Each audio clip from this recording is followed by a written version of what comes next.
karinte banra kapola day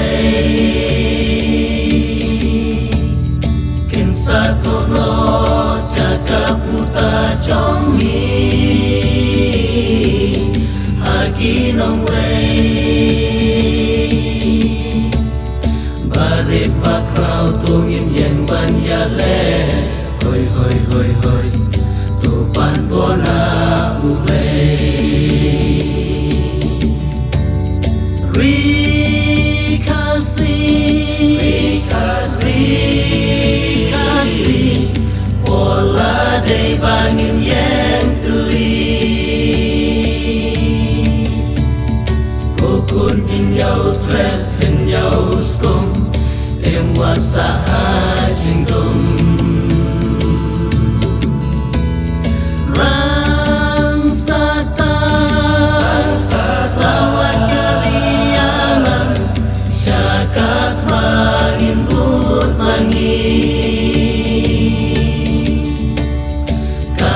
Baklan balapan yada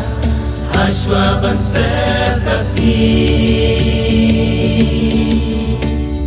Em wat syapting banyale yang keli Hoi hoi hoi hoi Lawai kikun kari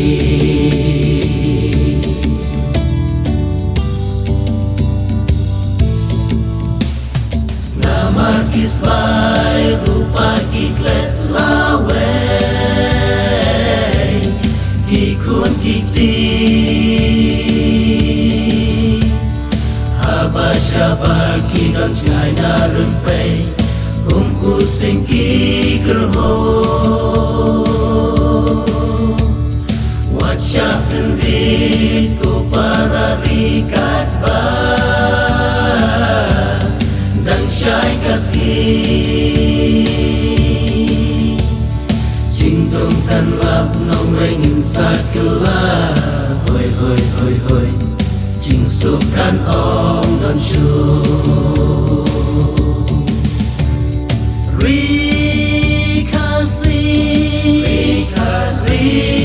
Rikasi pola day bangin yang geli Kokun hinyau trep hinyau skum em wasa hajindum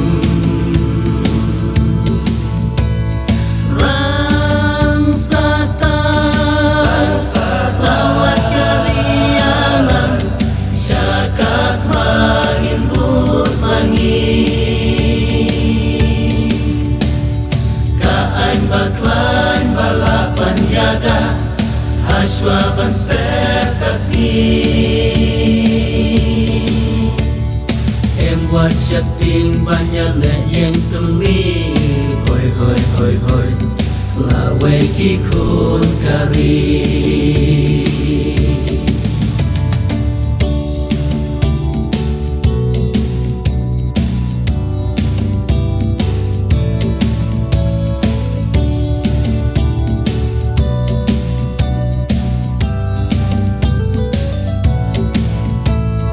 Hoi hoi hoi hoi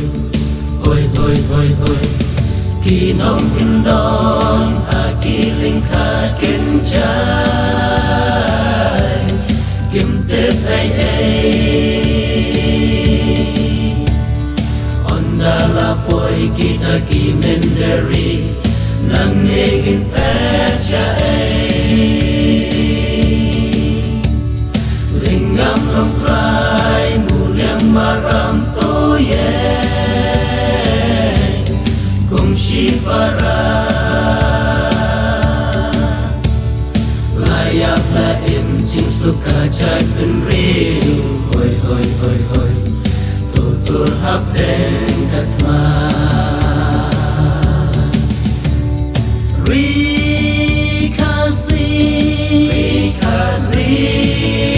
Rikasi pola day bangin yang geli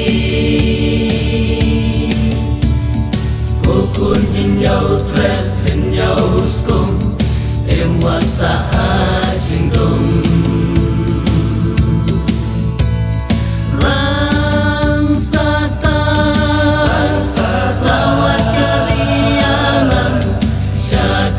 mangin but langit kaan baklan balapan yada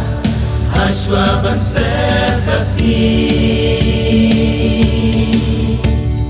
em wat chặt tiếng ban nhà lệ yang tuli hoi hoi hoi hoi là quê khi khôn cari